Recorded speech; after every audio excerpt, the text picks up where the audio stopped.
Welcome dear आप सभी का आपके अपने YouTube चैनल ऑब्जेक्टिव एमसीक्यू 2.0 में। आज हम लोग देखने वाले हैं हिस्ट्री का टॉप 25 ऑब्जेक्टिव क्वेश्चन आंसर जो कि आपके एग्जाम में सीधा सीधा लड़ने वाले हैं। ठीक है, तो आप लोग वीडियो को शुरू से अंत तक देखिएगा। 25 में से जितने भी क्वेश्चन का आंसर आप लोग पहले से जानते होंगे, ठीक है, जितने भी पहले से आंसर जानते हैं बाबू 25 में से आप लोग कमेंट बॉक्स में लिखिएगा। चलिए, पहला क्वेश्चन है बाबू कि धम्म महामात्रों को किसने नियुक्त किया था। चलिए, आपके सामने चार ऑप्शन है और आपको बताना कि धम्म महामात्रों को किसने नियुक्त किया था। तो पहला चंद्रगुप्त मौर्य, दूसरा बिंदुसार, तीसरा अशोक और चौथा कनिष्क। चलिए जी, बिल्कुल क्या क्वेश्चन पहला का, तो ऑप्शन नंबर सी को लॉक करेगा। ठीक है, ऑप्शन नंबर सी इसका बिल्कुल करेक्ट आंसर क्या होगा, तो अशोक ने किया था। चलिए, अगला प्रश्न देखते हैं हमारे समक्ष यहाँ पे।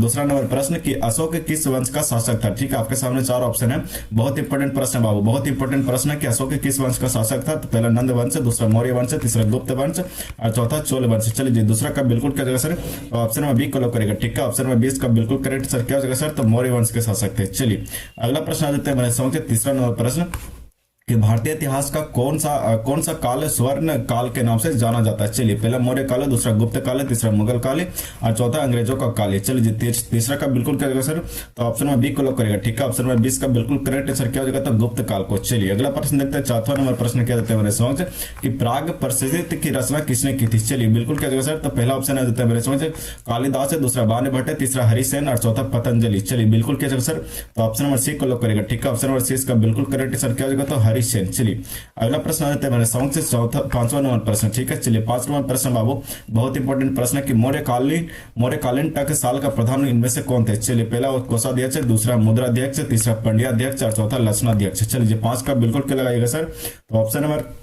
डी को लॉक करेगा। ठीक है, ऑप्शन नंबर डी का बिल्कुल करेक्ट आंसर क्या होगा, तो लक्षणाध्यक्ष। चलिए जी, अगला प्रश्न आता है मेरे समझ से 6 नंबर प्रश्न।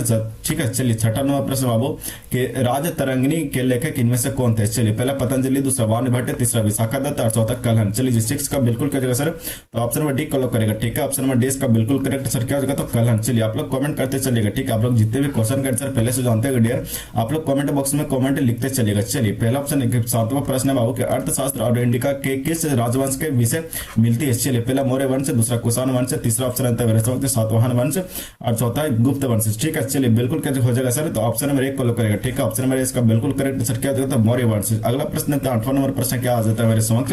चलिए, 8वां नंबर बाबू के अर्थशास्त्री। ठीक है, अर्थशास्त्र की रचना कब हुई थी। चलिए, बिल्कुल क्या होगा सर, तो अर्थशास्त्र की रचना कब हुई थी। पहला 6वीं शताब्दी ईसा पूर्व, दूसरा 5वीं शताब्दी ईसा पूर्व, तीसरा ऑप्शन आता है मेरे समक्ष 4वीं शताब्दी ईसा पूर्व और चौथा है 3वीं शताब्दी ईसा पूर्व। चलिए जी, 8 का बिल्कुल क्या लगाइएगा सर, तो ऑप्शन नंबर सी को लॉक करेगा। ठीक है, ऑप्शन नंबर सी इसका बिल्कुल करेक्ट आंसर क्या होगा सर, तो 4वीं शताब्दी ईसा पूर्व। ठीक है, चलिए, अगला प्रश्न देते हैं मेरे समक्ष 9वां नंबर प्रश्न।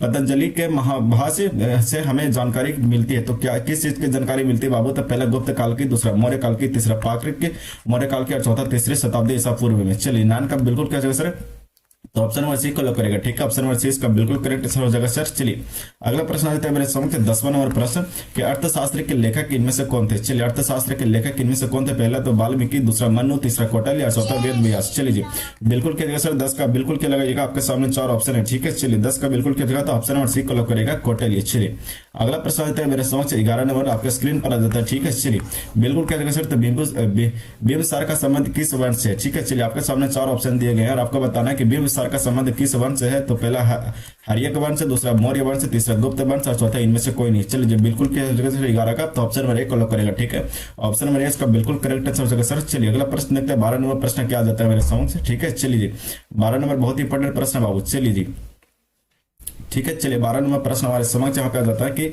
वजीह का सामाजिक ग्रंथों में कहा गया। ठीक है, तो पहला ऑप्शन आ जाता है मेरे समक्ष गण संघ, दूसरा गणतंत्र, तीसरा राजतंत्र और चौथा इनमें से सभी। चलिए जी, 12 का बिल्कुल क्या सर, तो ऑप्शन नंबर 1 को लॉक करेगा। ठीक है, चलिए, ऑप्शन नंबर 1 का बिल्कुल करेक्ट आंसर क्या होगा, तो गण संघ। चलिए, अगला प्रश्न देखते हैं हमारे समक्ष यहाँ पे 13 नंबर प्रश्न। ठीक है जी, चलिए, 13 नंबर बाबू की मनुस्मृति में कितने प्रकार के विवाह का उल्लेख किया गया। बहुत इंपॉर्टेंट प्रश्न आ जाते हैं मेरे समक्ष डियर कि मनुस्मृति में कितने प्रकार के विवाह का उल्लेख किया गया। तो पहला 4 है, दूसरा 6, तीसरा 8 और चौथा 9। चलिए जी, 13 का बिल्कुल क्या होगा सर, तो ऑप्शन नंबर सी को लॉक करेगा। ठीक है, ऑप्शन नंबर सी इसका बिल्कुल करेक्ट आंसर क्या होगा सर, तो 8 विवाह को। ठीक है, चलिए, अगला प्रश्न आता है मेरे समक्ष 14 नंबर प्रश्न।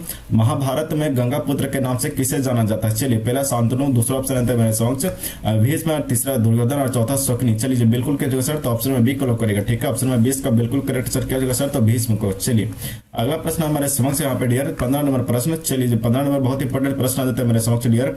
तो महाभारत के, ठीक है, महाभारत के आदि पर्व के किस अध्याय में भीष्म द्वारा 8 प्रकारों का विवाह का वर्णन किया गया? चलिए पहला प्रथम, दूसरा ऑप्शन देता है मेरे समक्ष 52वें, तीसरा 102वें, तीसरा और चौथा 100वें। चलिए 15 का बिल्कुल क्या जगह सर, तो ऑप्शन नंबर सी को लो करेगा, ठीक है। ऑप्शन नंबर सी इसका बिल्कुल करेक्ट सर, क्या जगह था, तो 102वें। चलिए अगला प्रश्न हमारे समक्ष यहाँ पे 16 नंबर प्रश्न, अंबालिका किसके पत्नी थी? ठीक है, चलिए बिल्कुल क्या जगह सर, आपके सामने पहला ऑप्शन आता है चित्रांगद, दूसरा है विचित्र वीर्य, और तीसरा ऑप्शन आता है मेरे सर पांडु, और चौथा दुर्योधन। चलिए 16 का बिल्कुल क्या मारेगा सर, तो ऑप्शन नंबर बी को लो करेगा, ठीक है। ऑप्शन नंबर 20 का बिल्कुल करेक्ट सर हो जाएगा सर। चलिए अगला प्रश्न देखते हैं हमारे समक्ष यहाँ पे 17 नंबर प्रश्न कि महर्षि व्यास द्वारा उत्पन्न संतान कौन थी? चलिए पहला पांडु, दूसरा धृतराष्ट्र, तीसरा विदुर और चौथा ये सभी। चलिए बिल्कुल क्या जाएगा सर 17 का, तो ऑप्शन नंबर डी को लो करेगा, ठीक है। ऑप्शन नंबर 20 का बिल्कुल करेक्ट सर क्या जाएगा सर, तो ये सभी। चलिए जी अगला प्रश्न देखते हैं 18 नंबर प्रश्न क्या देते हैं मैंने समक्ष, ठीक है। चलिए 18 नंबर बाबू आप लोग कमेंट करते चलिएगा, ठीक है। 25 में से जितने भी क्वेश्चन का आंसर आप लोग पहले से जानते हैं डियर, आप लोग कमेंट करते चलिएगा, ठीक है। चलिए 18 नंबर प्रश्न बाबू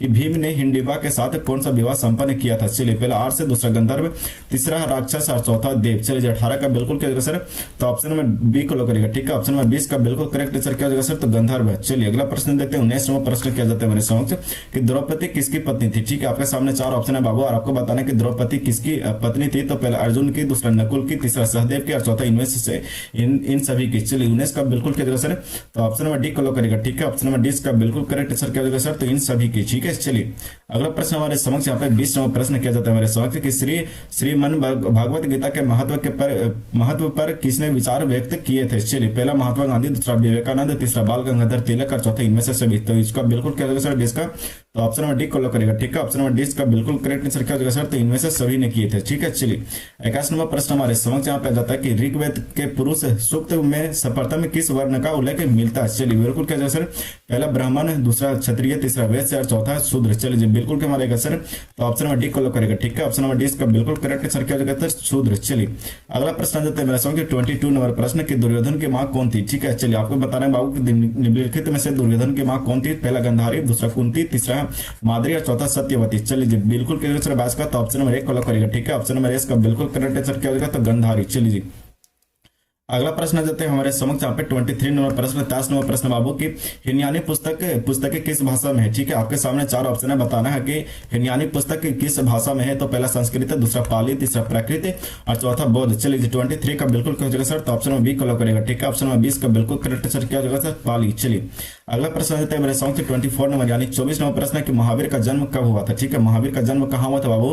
तो पहला लुबनी, दूसरा पावा, तीसरा कुंडलवन और चौथा सारनाथ। चलिए बिल्कुल क्या सर 24 का, तो ऑप्शन नंबर, ठीक है, आपके सामने 4 ऑप्शन है, ठीक है। चलिए बिल्कुल क्या हो जाएगा सर, तो ऑप्शन नंबर सी को लॉक करेगा, कुंडलवन में। चलिए अगला प्रश्न देखते हैं हमारे समक्ष यहाँ पे 25 नंबर प्रश्न जो कि लास्ट प्रश्न है, ठीक है। तृतीय बौद्ध संगीत का आयोजन कहाँ हुआ था? ठीक है डियर, तृतीय बौद्ध संगीत का आयोजन कहाँ हुआ था? पहला राजगृह, दूसरा पाटलिपुत्र, तीसरा कुंडलवन और चौथा वैशाली। चलिए 25 का बिल्कुल क्या हो जाएगा सर आंसर, आप लोग कमेंट करके दीजिएगा, ठीक है। चलिए आज के लिए इतना ही, मिलते हैं अगले वीडियो में, तब तक के लिए बाय बाय, टेक केयर।